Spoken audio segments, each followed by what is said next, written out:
What's up guys, Kyle here again, and today we are gonna check out this. The Epiphone Matt Heafy Origins Les Paul Custom. Let's do it!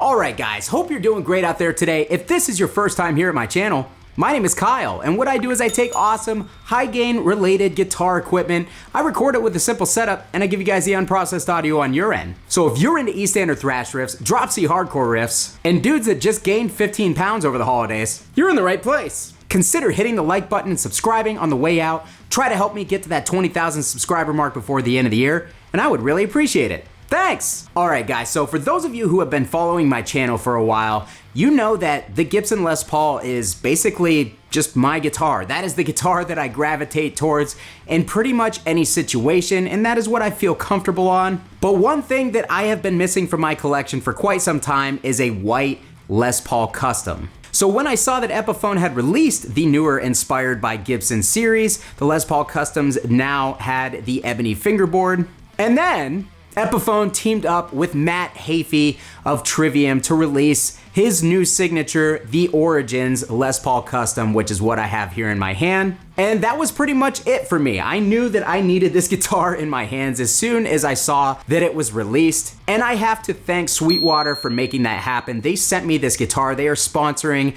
this video. So huge thank you, huge shout out to Sweetwater. And I tell you guys this, even in videos that aren't sponsored by Sweetwater, they are the place to go, especially if you're shopping for new guitars, because their 55-point inspection, I have seen it with my own eyes firsthand in their warehouse. It is incredibly thorough, and you know that you are getting a solid instrument when you get something from Sweetwater. So easy recommendation from me, and if you guys want to support the channel, I have a Sweetwater affiliate link down below in the description. If you click on that, it lets Sweetwater know that people actually watch my videos for some odd reason. As you might imagine, this signature model is kind of spec'd out to Matt's specifications. And this guitar is honestly an awesome combination of both vintage and modern appointments. Of course, you have all of the beauty of a Les Paul Custom, but one of the first things that probably stands out to you about this guitar is it comes with Fishman Fluence pickups. And these are actually the Matt Heafy custom Fishman Fluence set, and I don't believe that you can buy these aftermarket. I think they only come in these guitars. So Matt wanted an El Nico 5 in the neck and a ceramic in the bridge so he could get a little bit more warmth out of that neck pickup and still get the bite and the aggression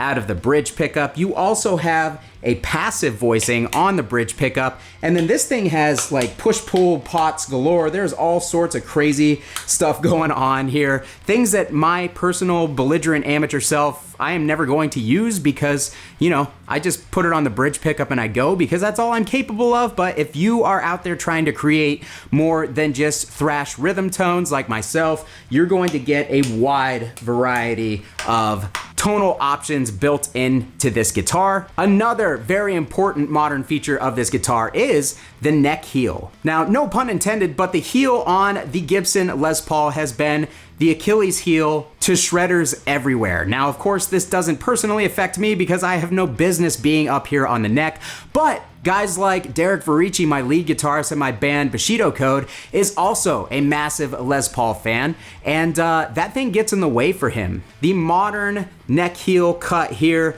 it's not visually the most impressive thing in the world, but when you're playing, if you're trying to get into that upper fret access, it's going to make a world of difference. Another nice new modern feature that is on this guitar are the Grover locking tuners. I love locking tuners for playing live. They make string changes incredibly fast, and I really think that that's where locking tuners shine, and putting them on a Les Paul just makes me feel even better about playing this guitar out live, because I know if I break a string, I can quickly replace it. It's just a nice feature, and yes, they do add a little bit of tuning stability. And last but not least, for modern amenities on this guitar, we have some updated strap buttons. Now, these things are really interesting, and I had to watch my buddy Hunter or Aguefish's video to realize this, but these strap buttons, not only are they pointed and they have a little bit more meat on them to hold the strap, but once you put the strap on, you can actually rotate these with your hand, and it sort of acts like a strap lock without needing any additional hardware or any additional attachments as far as your strap goes. So really, really cool feature, especially once you learn how to actually use them. And I also just realized I am an idiot and I forgot to touch on one of the main modern points of this guitar. It has a really slim, tapered, D-shaped, fast shredder neck on it. This actually probably has the thinnest Les Paul neck I've ever felt. So if you are into the thin neck, but traditionally you don't play Les Pauls because most of them, even the 60s, they're not the thinnest necks in the world. If you're looking for a thinner, more modern feeling neck, this thing has it. So that rounds out all the modern features on the Matt Heafy Origins Les Paul. Everything else is classic Les Paul through and through. We've even got an ABR1 bridge here, which if you're a purist, that will probably be a little bit more up your alley. Now, I personally would have liked to have seen a Nashville style bridge on here, something with a little bit more adjustability so that you can get this thing intonated, especially if you are tuning down, which I have a feeling that a lot of people who are buying guitars like this are at least gonna be tuning down a little bit. So having the Nashville style bridge on here that would have a little bit more range would have been a nice feature. Maybe Matt just prefers that style of bridge, and that's fine. It's his signature guitar and he should get to do what he wants. But for my personal taste, I would have liked to have seen something with a little bit more adjustability on there. And moving on to the frets, these are a medium jumbo fret, which if you guys are familiar with Gibson frets, they are much smaller than a lot of the modern guitars, the LTDs, the Jacksons, the Schecters.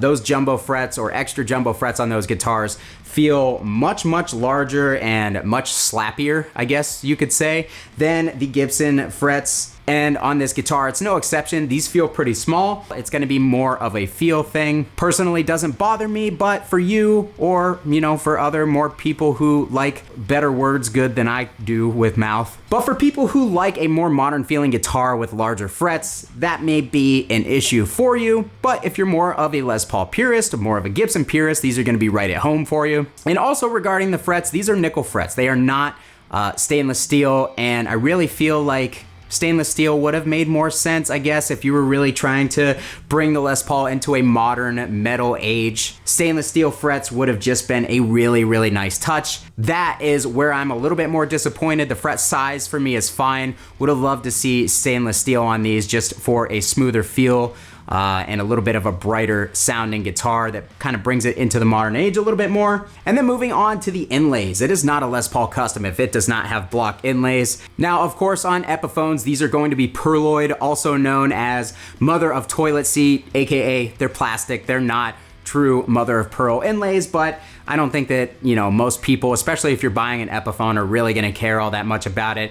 And getting really close into the nitty gritty, classically, Epiphone inlays have been very poorly done. There's always a lot of filler around them that's very noticeable. On this particular guitar, they look really, really good. They look really well fit, really well done. And when you look up close on this, and I'll get you guys some close-up shots, there really doesn't seem to be any filler in any of those fretboard inlays whatsoever. They did a really, really good job on those. I personally don't pay too much attention, but when you get into the higher priced Epiphones and you get into the custom lines, I think that's where attention to detail does come into play a little bit more. Moving up to the nut, we have a Graphtec nut, which is a welcome addition to any Epiphone in my opinion, because classically, one of the first things that I've done when I get Epiphones is I rip off the cheap hollow plastic nut that they always used to come with and throw on either a bone or a graphite Graphtec nut of some sort. But on this model, they have already done that for you. And the very last thing that I wanted to touch on with this guitar, one of the most important things for me,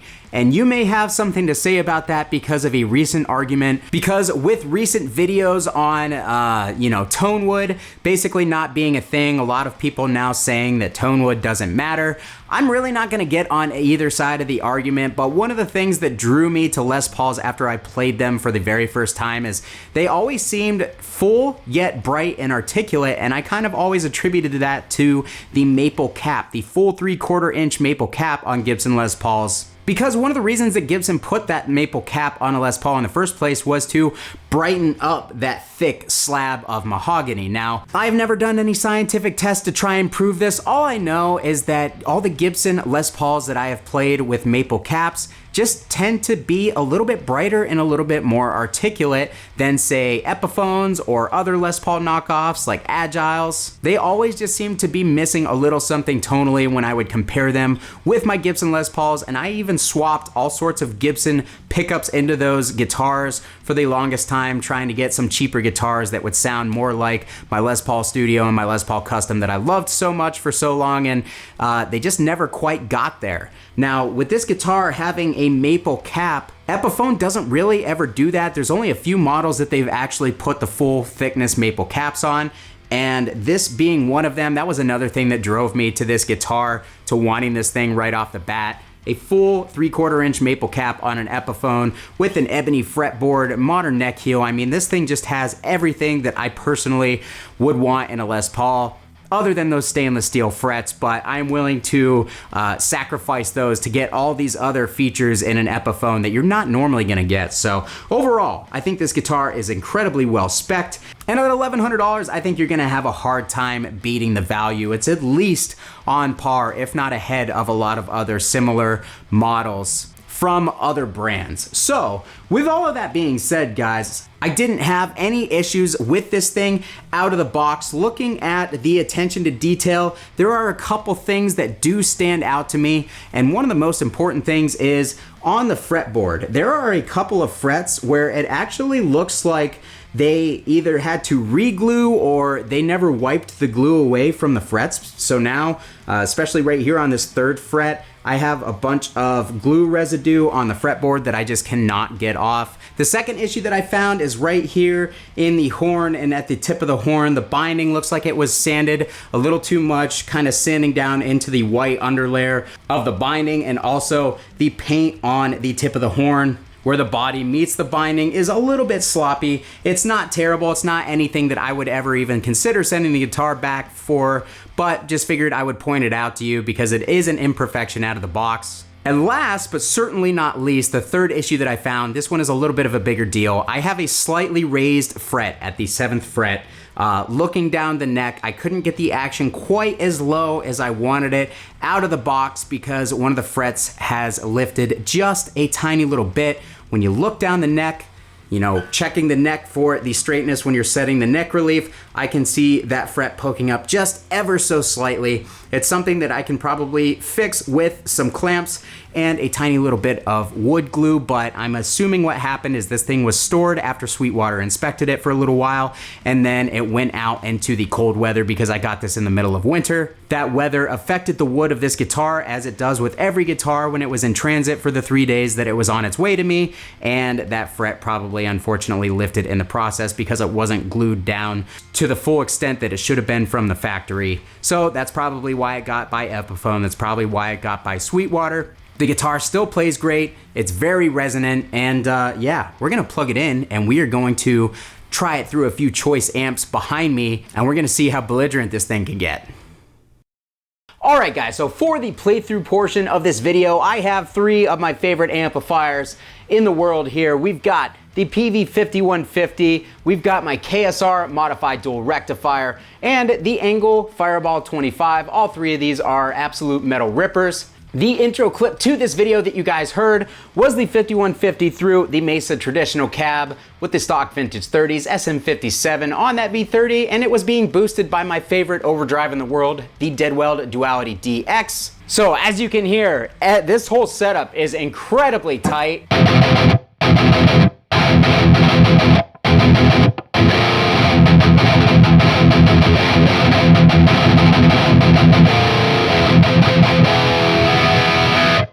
So one thing that I want to point out right off the bat, I typically don't love Fishman pickups, the Fluence pickups for E standard tuning. They seem to be a little bit too bright, a little bit too hi-fi.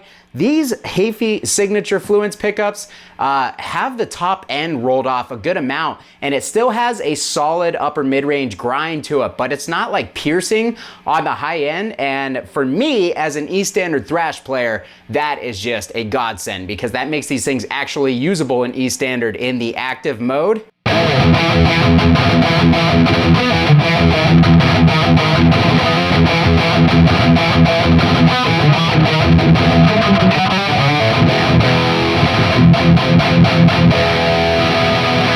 They are a little bit lean in the low end, so let's actually pull out the voicing switch on the bridge pickup, and we are now in the passive voicing.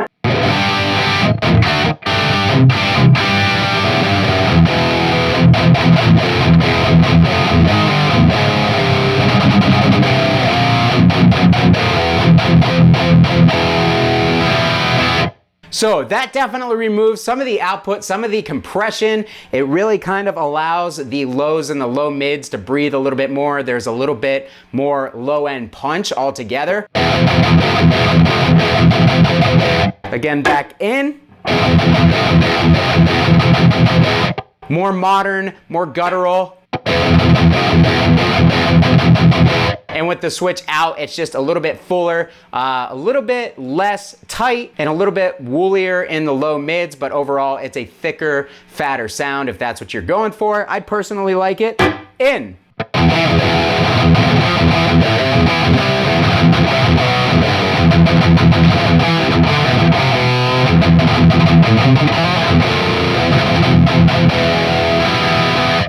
I think it sounds awesome through the 5150. Let's go to the neck pickup real quick. You guys know I don't normally do this. This actually has the ability to split the neck pickup, and we can get an overwound single coil type tone out of this.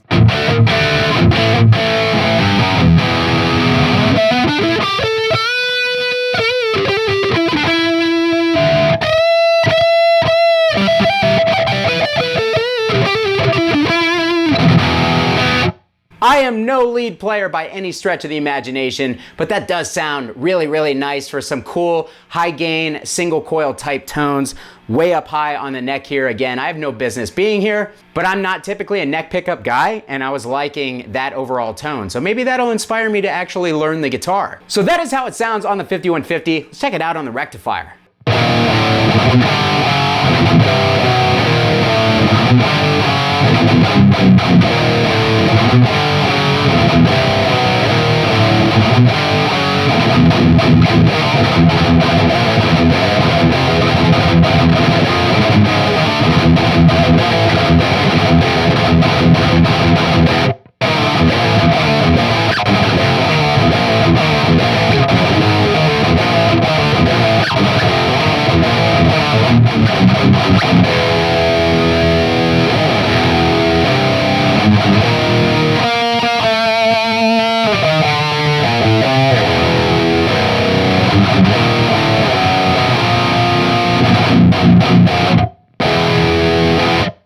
Man, that sounds awesome. This guitar is playing with the rectifier really, really well. Let's try a slight downtune riff, because this thing is guttural. It's just begging to be tuned down.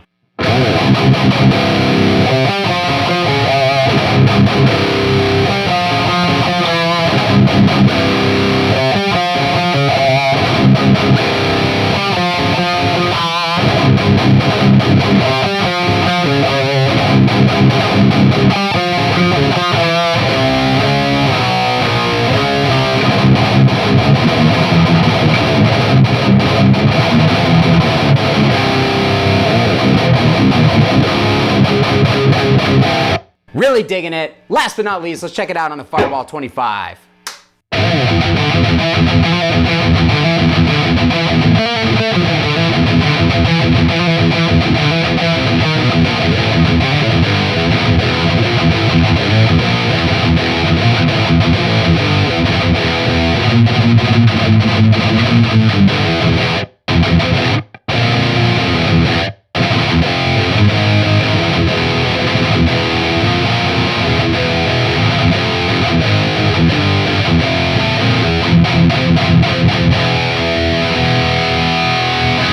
I'm really enjoying this guitar, and I really enjoyed making this video for you guys today. So now it's your turn to tell me, what do you guys think about this guitar? This guitar comes in at $1,100, and if you are interested in purchasing it, I will put an affiliate link to Sweetwater below, which is the obvious choice if you're gonna get one of these things brand new. Thanks again to Sweetwater for sponsoring the video, but I wanna hear from you guys. Is this a guitar model that you're interested in? Do you think that, you know, matte specifications for this guitar really bring the Les Paul into the modern era and make it a more desirable guitar for modern guitarists? Curious to see what you guys think. Leave it down in the comments and I'll be sure to meet you guys down there. And if you like the video, please do me a favor, hit the like button if this is your first time here, or if you're returning, make sure to subscribe if you are not already, as I am desperate to get to 20,000 subscribers. Please, I'll do anything. Would love to have you guys along for the ride. Thanks so much for watching. Kyle here again. We'll see you guys next time.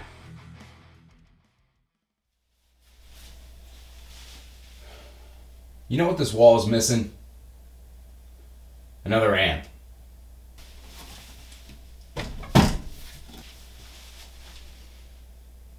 There we go.